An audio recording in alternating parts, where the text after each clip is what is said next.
Hey everyone, it's Dave and Bo. We're already in the rose garden because there's so many roses blooming. So we're going to take a quick look around, and unfortunately some things are about done blooming, but the roses are just kicking in. So over here, our scilla bulbs are just about done. We're about to prune off all the dead blossoms, and then we'll have leaves for the next few weeks, maybe even a couple of months before those die back to the bulb, and we'll look forward to seeing those next year. We've got some beautiful scaveola that is in bloom. I think there's 3 altogether. There's one more over here. We've got some chocolate cosmos that has come into bloom. I don't know if that'll focus too well, but there's a couple blooms there. So really dark, velvety colored blossoms with a slight fragrance of chocolate, which is always kind of cool. We've got some begonia blossoms here as well. And I'm looking forward, although I haven't seen any, new growth on the hemlock over here.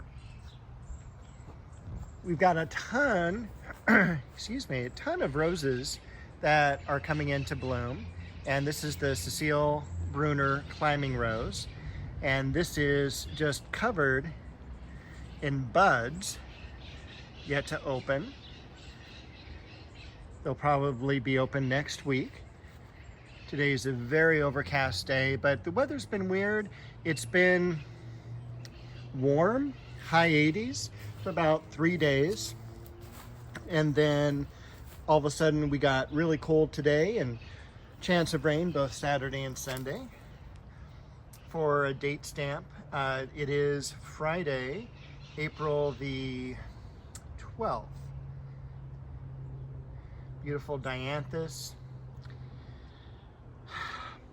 I'm not happy with the Japanese maple here, so I think I am going to move it.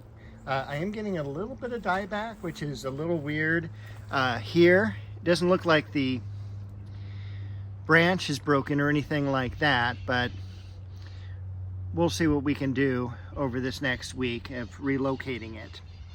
The bacopa, which I also cut back at the same time I cut back the scaveola.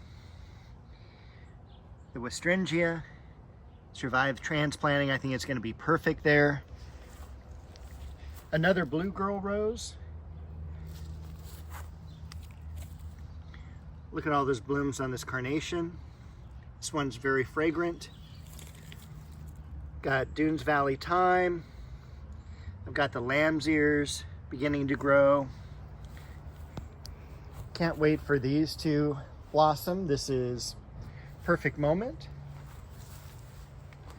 Back here is Sonia.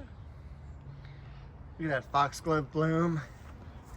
And we've also got a really awesome foxglove bloom or bud back here. We can see a few foxglove over here as well. So these are all really growing nicely. The Chionanthus, Rio Samba.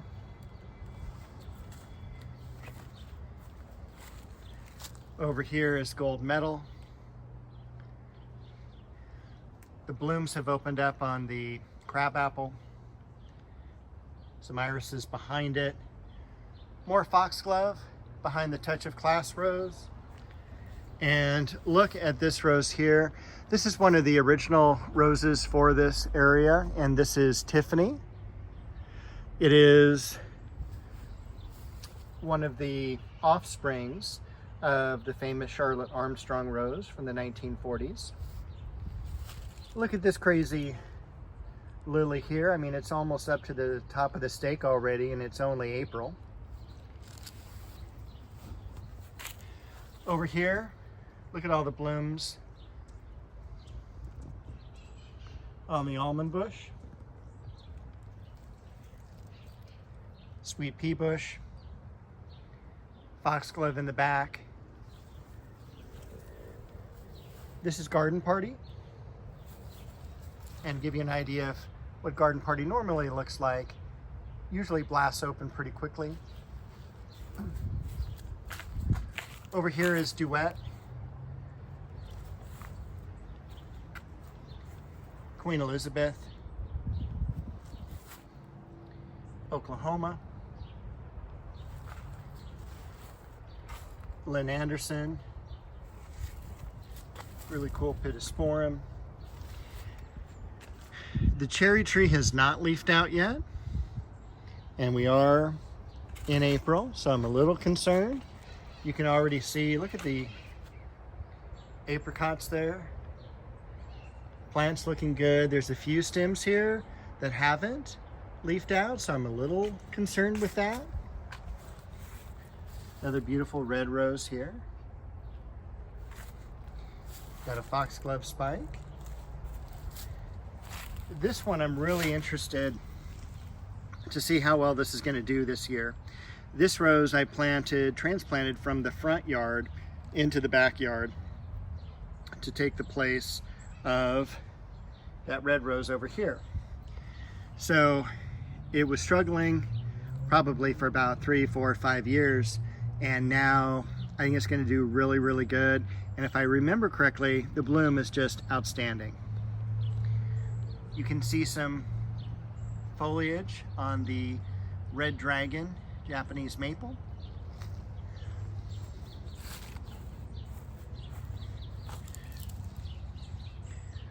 Sterling silver,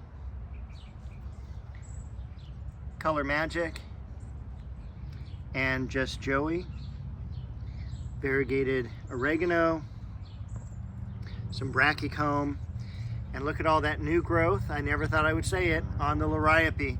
And if you think that one looks good, take a look at that one. So super thrilled that those came back.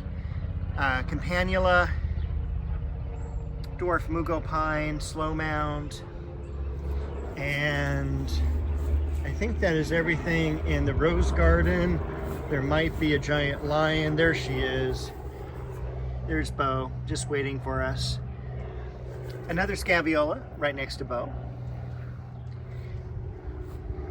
And looking back here, we do have some buds on the fuchsia. Fuchsia's doing really nicely. And this is where I planted the white aloe. Okay, so before we head across the yard, unfortunately, these are about done. This was the genetic dwarf peach and the genetic dwarf nectarine.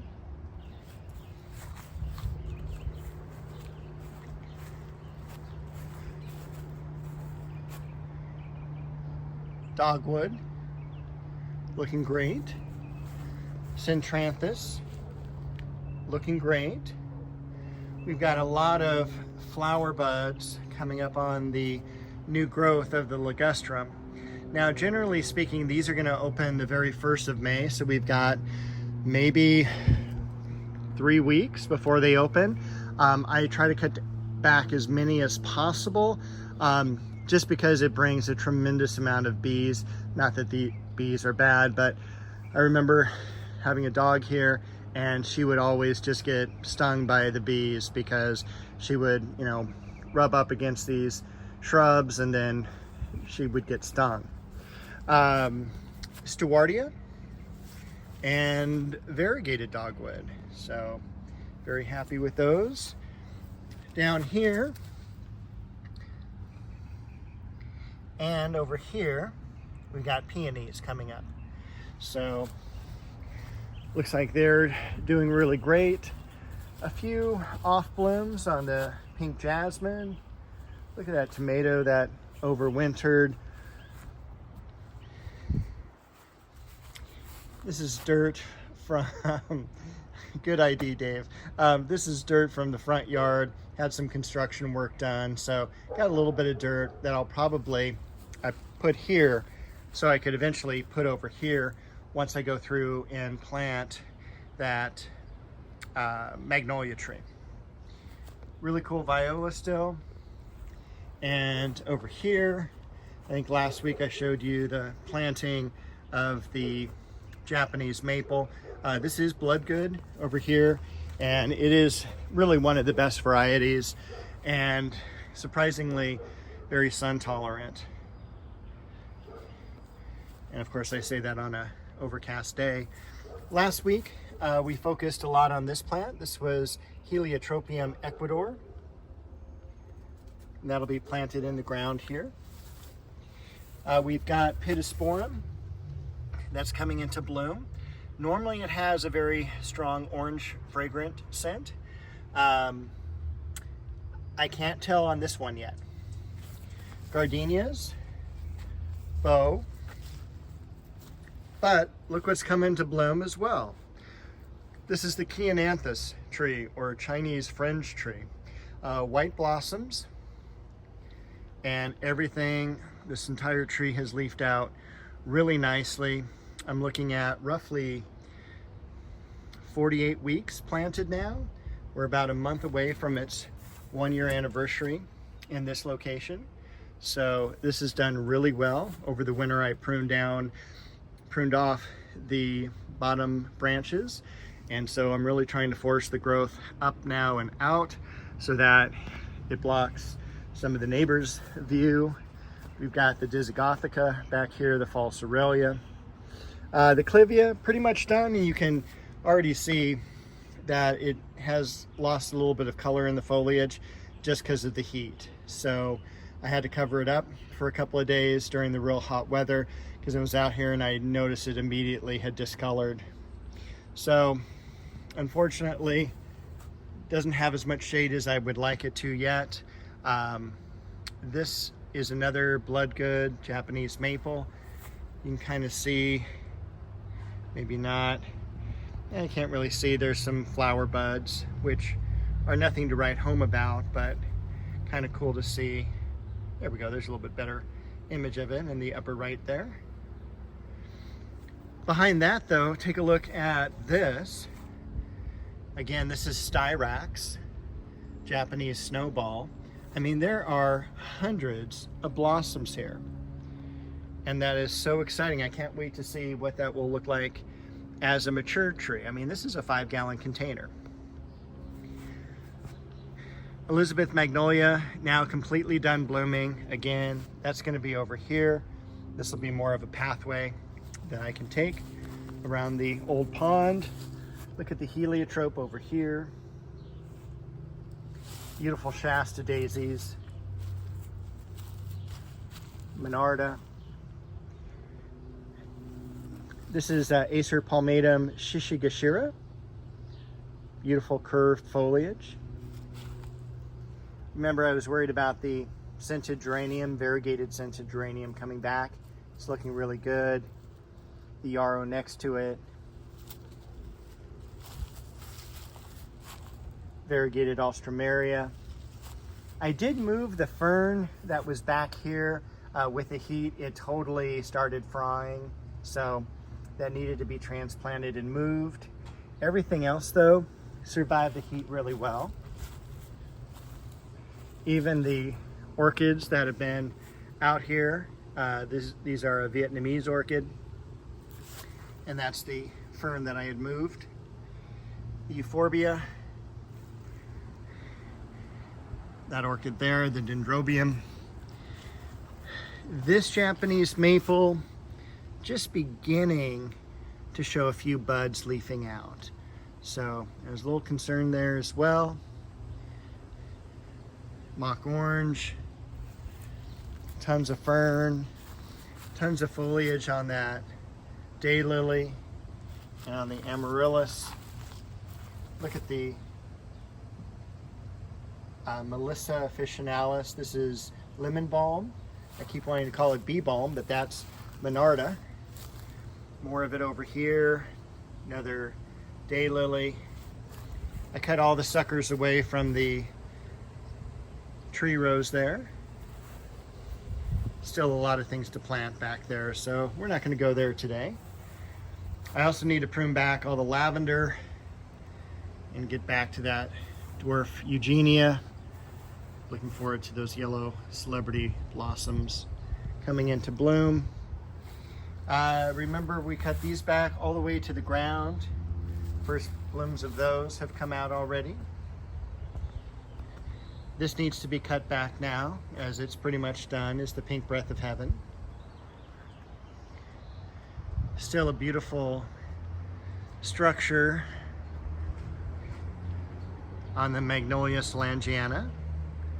There's Bo there in one of her favorite spots. And I think I will leave you with a little bit of an image from the rose garden.